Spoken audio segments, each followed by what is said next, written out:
মাত্ৰ বেছি ইমান গৌৰা কলি এখন গোটেই ফাটিছি ইমান তাতো ইয়াক লৈ নাই ভাত বনাব লাগে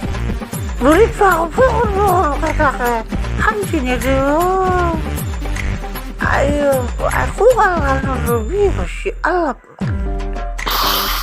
কি কৈছ তেতিয়াৰ পৰা তোৰ ভাতেই হোৱা নাই নে আইও তেতিয়াৰ পৰা হোৱাই নাই তোক মই তোৰ মাৰ ঘৰত থৈ আহিম আকৌ বুজিছ এনেকে থাকিলে নহ'ব কাম কৰ আইও কিনো কৰে দেখোন না বুলি ভালকে কথা কবি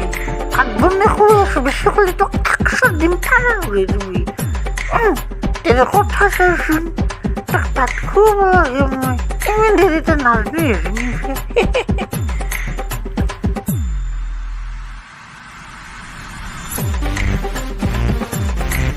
দেখিলেই নহয় শাহু বোৱাৰীৰ কেনেকুৱা এটা চলি আছে গতিকে অতি শীঘ্ৰে আহি আছে বিদুৰ ভাই